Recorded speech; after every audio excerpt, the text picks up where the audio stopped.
Bonjour. L'entretien de Gabon News reçoit aujourd'hui Paul-Marie Gondjou, un leader politique gabonais. Il est secrétaire exécutif adjoint de l'Union nationale, mais également vice-président de la PG41, qui est un groupement politique des partis de l'opposition au Gabon. Avec lui, nous évoquerons essentiellement la situation sociopolitique au Gabon.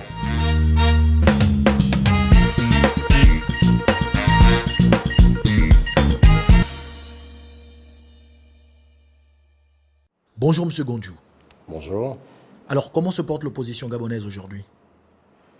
L'opposition gabonaise, je dirais, se porte normalement. Elle se porte, je dirais même mieux bien, dans la mesure où nous avons mis en place la charte de la PG41, qui est un cadre de concertation et d'échange d'idées des partis politiques de l'opposition.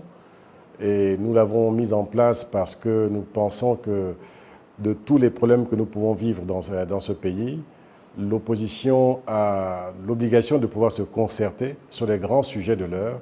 Et la PG 41 est le lieu où nous pensons que nous pouvons effectivement nous concerter afin d'avoir un consensus ou parler d'une seule voix sur les différents problèmes de la nation. Tellement de partis politiques se sont créés ces dernières années que, étant chacun à gauche et à droite, on aura plutôt l'impression qu'il y a comme une espèce de cafouillis, mais on a pensé qu'il fallait resserrer tout cela, ramener ça au niveau de la PG 41 et avoir ce cadre de concertation et d'échange d'idées. Chaque parti retient sa souveraineté, certes, mais c'est un cadre, comme je le disais tout à l'heure, de concertation sur les grands sujets de l'heure. Alors aujourd'hui, vous êtes très médiatisé quand même, on vous regarde sur les réseaux sociaux. Vous avez fait une déclaration qui a quand même marqué par cette rupture avec un discours beaucoup plus radical. Vous parlez de rupture, vous parlez de concertation. Est-ce que vous pouvez clarifier un tout petit peu vos propos? Parce qu'on a l'impression que vous appeliez à un nouveau dialogue. Je dirais déjà qu'au départ que le dialogue, il est consubstantiel de la politique. Ça veut dire que les hommes politiques doivent pouvoir se parler. Qu'ils soient de gauche, de droite, d'en haut, d'en bas, du centre, de je ne sais où, ils doivent se parler. Ça, c'est déjà quelque chose de tout à fait naturel en politique. Et on doit le comprendre. Ceci dit, j'ai dit effectivement que la situation de M. Ali Bongo Ondimba était un problème au niveau de la gestion de l'exécutif. Et que ce problème, les incertitudes nées de la situation médicale d'Ali Bongo Ondimba pouvaient être un danger pour le Gabon, pour aujourd'hui et pour demain. Cette déclaration, je l'ai faite au mois de mai. Nous sommes aujourd'hui à la fin de l'année, au mois de décembre, et nous pouvons nous rendre compte de la justesse de ce propos. Monsieur, le pouvoir exécutif au Gabon connaît de sérieux problèmes. Je l'ai dit tout à l'heure. La maladie de M. Ali Bongo Ondimba met la gestion de l'État dans des incertitudes telles que chacun peut penser qu'il pourrait faire au Gabon ce qu'il a envie de faire. Autant en venant perpétrer des actes de piraterie, qu'en se servant, n'est-ce pas, de l'État pour ses basses besognes, comme pour, je dirais, détourner des fonds publics. Pourquoi? Parce qu'il n'y a plus, au niveau à la tête de l'État, un président qui suit tous les dossiers, comme il devrait le faire. Le Gabon a enregistré un acte identique il y a 5 ans quand même, en 2013. Les actes de piraterie qui se sont passés au large de Libreville, même au large de Port-Gentil, je dirais, beaucoup plus loin, dans le golfe de Guinée. Or là, nous parlons de quelque chose qui s'est passé pratiquement dans l'estuaire du Como, à nos portes, devant nos yeux. C'est grave, c'est grave. Je voudrais dire par rapport à cela que si des coups de ce genre ou même, je dirais dernièrement, on a vu que, bon, ça c'est une catastrophe naturelle, mais à faible amplitude au niveau du Gabon, le tremblement de terre qui s'est passé à Sao Tomé, ou encore les inondations dans certaines provinces du Gabon, ça demande une réponse rapide de l'État et des décisions qui doivent être prises. Dans le cas de l'acte de piraterie, le chef de l'État est normalement chef suprême des armées. Et il doit, dans un acte comme celui-là, appeler à la tenue d'un Conseil supérieur de défense. Appeler les chefs d'état-major des corps, le ministre de la Défense, le ministre de l'Intérieur, pour voir quelle réponse l'État doit apporter à ce genre d'acte, pour que ceux-là sachent que le Gabon répondra toujours de manière ferme à tout ce qui pourrait se faire contre sa sécurité. Or, aujourd'hui, force est de reconnaître qu'au niveau de la tête de l'État, il y a un problème. Mais imaginez qu'il y a encore d'autres problèmes à venir. Les Gabonais sont en droit de se demander, mais comment le Gabon va pouvoir répondre à ce genre de choses?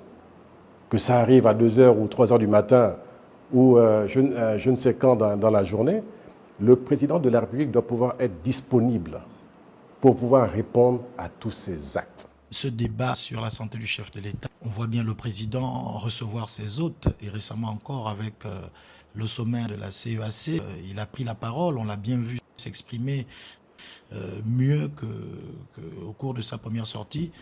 Ça veut dire que le président est présent, monsieur. Permettez-moi de vous lire l'article 12 de la Constitution de la République gabonaise. C'est le serment qu'a prêté M. Ali Bongo Ondimba en rentrant en fonction. L'article 12 dit la chose suivante. Lors de son entrée en fonction, le président de la République prête solennellement le serment ci-dessous devant le Parlement et la Cour constitutionnelle. La main gauche posée sur la Constitution, la main droite levée devant le drapeau national. Et il dit, je cite, « Je jure de consacrer toutes mes forces au bien du peuple gabonais, en vue d'assurer son bien-être et de le préserver de tout dommage, de respecter et de défendre la Constitution et l'État de droit, de remplir consciencieusement les devoirs de ma charge et d'être juste envers tous. » Vous savez, ce serment, quand un chef d'État le prête, c'est parce qu'il s'engage à pouvoir se mettre totalement à la disponibilité de la République et du peuple gabonais. Il jure de consacrer toutes ses forces. Nous connaissons son état de santé. Je ne veux pas vraiment épiloguer sur ce problème, parce que j'estime que M. Libongo est un être humain comme moi, comme vous, comme nous tous. Nous sommes tous des malades en puissance. Mais je dis, cette situation est suffisamment problématique pour que nous ne puissions pas utiliser M. Ali Bongo Ondimba pour que certains veuillent s'accrocher au pouvoir ici au Gabon. Il a le droit, ce monsieur, de se soigner en paix. Il a le droit de pouvoir se retirer. Et c'est pour ça que je dis qu'il faudrait que toute la classe politique se retrouve. Toute la classe politique se retrouve et s'entende sur le fait que le Gabon est en danger et que nous devons prendre une décision sur la gestion de l'État au plus haut niveau, donc de la présidence de la République. Mais sur le plan pratique, comment vous voyez cette concertation ce sera quoi le cadre? C'est-à-dire qu'en fait, non, il faut que nous soyons clairs. Il faut que nous soyons clairs. Il y a des dispositions constitutionnelles. L'article 12 que je vous ai lu tout à l'heure est suivi de l'article 13 en cas de vacances. Cet ordonnancement constitutionnel de l'article 12 sur le serment et de l'article 13 sur la vacance, le législateur, le constitutionnaliste ne l'a pas fait, je dirais, au hasard. Ça veut dire que lorsque le serment est rompu, C'est-à-dire que lorsque le chef de l'État n'est plus en capacité de pouvoir respecter son serment, ça veut dire qu'il est empêché. Ça veut dire qu'en fait, il est même dans une indisponibilité définitive ou temporaire, c'est selon. Et il faut que des décisions soient prises. C'est en cela que je dis que nous devons tous nous entendre. Parce que j'entends dire, il y en a qui veulent effectivement que le pouvoir puisse continuer comme ça jusqu'en 2023. Il y en a qui veulent effectivement une vacance immédiate. Il y en a qui vous parlent d'indisponibilité temporaire. On entend tout actuellement. Mais pendant que le Gabon est en train de disserter, de pouvoir, je dirais, parler à gauche, à droite sur comment on doit faire, la gestion du pays est en train de prendre un coup. C'est ce que vous expliquez. N'est-ce pas? Et c'est pour ça que je disais tout à l'heure, il est temps que nous puissions prendre une décision définitivement sur la situation du Gabon, parce que la maladie de M. Ali Bongo Ondimba est un danger pour la République, pour la gestion de l'État. Ce qui s'est passé en mer, c'est autre chose qui pourrait se passer, et il nous faudrait une réaction rapide de celui qui est à la tête du Gabon, qui a prêté serment pour préserver les Gabonais de tout dommage et de consacrer toutes ses forces à la gestion du pays. Il faudrait que ce monsieur soit disponible à tout instant pour pouvoir effectivement régler les problèmes du Gabon. Et je pense, tout le monde s'accordera à dire que ce n'est pas le cas en ce qui concerne M. Ali Bongo Ondimba. Il faut que nous puissions le reconnaître, non pas parce qu'on veut polémiquer, non pas parce qu'on veut régler des comptes ou je ne sais pas quoi, non, mais c'est parce qu'on parle du Gabon. Et le Gabon, c'est nous tous. Ce qui se passe dans ce pays doit nous concerner tous. Ce n'est pas parce qu'on se dira qu'il a mis son fils ou sa femme ou son cousin ou son oncle, je n'en sais rien, pour pouvoir le suppléer. Non, le pouvoir n'est pas personnel. Le pouvoir que M. Ali Bongo a, c'est un pouvoir qui lui a été donné par une décision de la Cour constitutionnelle pour parler au nom du peuple gabonais. Je voudrais vous entendre également sur autre chose. Vous avez également fait un post sur votre page Facebook. Vous demandiez la démission du Premier ministre après ce qu'on a observé au niveau du PK80. Est-ce que vous pensiez que ce n'est pas exagéré quand même de demander la démission d'un Premier ministre pour une telle situation? Vous savez, je pense que le Premier ministre, depuis les dernières modifications constitutionnelles, l'article 28 de la Constitution, n'a plus, je dirais, les pouvoirs qu'un Premier ministre a eu au Gabon avant 2010. On a rendu le Premier ministre totalement dépendant des instructions venant du chef de l'État. Demander la démission du Premier ministre revient à dire que nous ne sommes pas d'accord, nous ne sommes pas contents de la manière dont le pays est géré. Si vous, dans le cadre de votre travail, vous ne faites pas les choses correctement, votre employeur ne vient pas vous faire des sourires et juste vous dire « bon, c'est pas grave, tu referas mieux la prochaine fois ». Il vous demande des comptes. Vous avez des résultats à donner. L'employeur du Premier ministre, c'est le peuple gabonais. Il faut le savoir. L'employeur du Premier ministre, c'est le peuple gabonais. L'employeur du chef de l'État, c'est le peuple gabonais. Quand le peuple gabonais n'est pas content de la manière dont son pays est géré, il est en droit de pouvoir dire que celui-là, il n'en veut plus.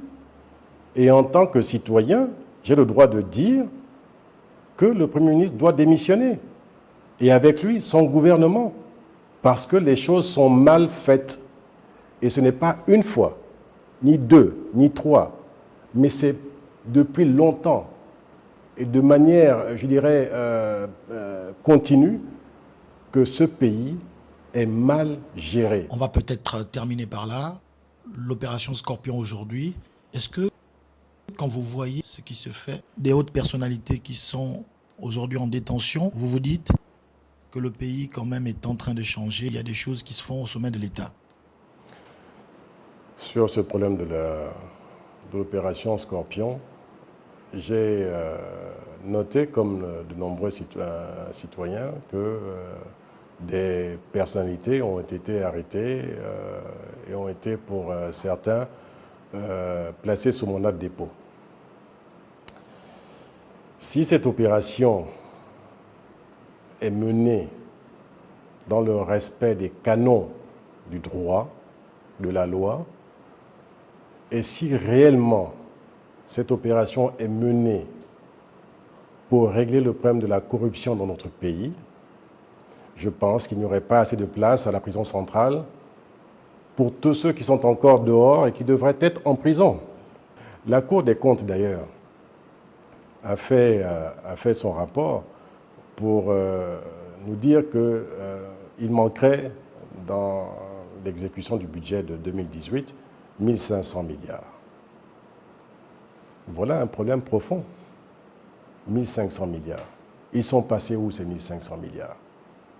Et je pense que ce n'est pas la première fois que la Cour des comptes fait un rapport accablant sur la gestion des finances publiques. Ce n'est pas la première fois. Donc, ce qui est dommage, c'est que ce n'est jamais suivi des faits, n'est-ce pas? Voilà des gens qui, effectivement, nous alertent chaque jour, enfin du moins chaque année, sur la mauvaise gestion des deniers publics. Mais que le gouvernement lui-même ne fait pas suivre des faits.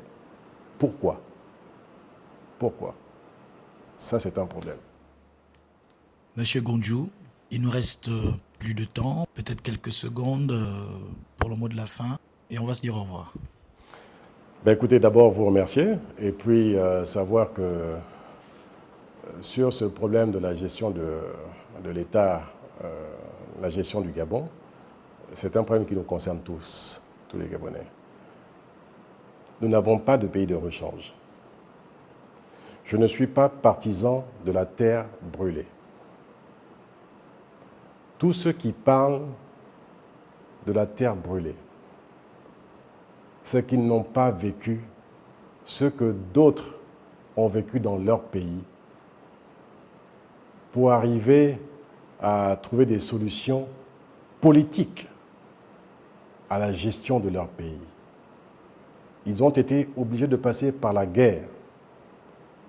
Nous, au Gabon, nous ne sommes qu'1,5 million à peine. Nous ne pouvons pas nous permettre, alors que nous avons la possibilité de nous parler et de trouver des solutions, attendre que nous en arrivions à des solutions extrêmes. Pensons au Gabon, pensons aux générations futures et sachons très bien que oui, nous avons des blessures, oui, nous avons vécu nombre de choses, mais nous devons apprendre à penser nos blessures et non pas à en ouvrir d'autres qui ne feraient que plonger le Gabon là où il ne devrait pas être. Ensemble, construisons ce pays alors qu'il est encore temps. Paul-Marie Gondjou, merci. Merci bien et je vous souhaite à vous et à vos familles, je souhaite à tous les Gabonais, à toutes les Gabonaises et à tous les Gabonais de joyeuses fêtes de Noël et de fin d'année et que Dieu bénisse le Gabon. Nous formons les mêmes vœux à votre endroit. Merci. Au revoir et à la prochaine.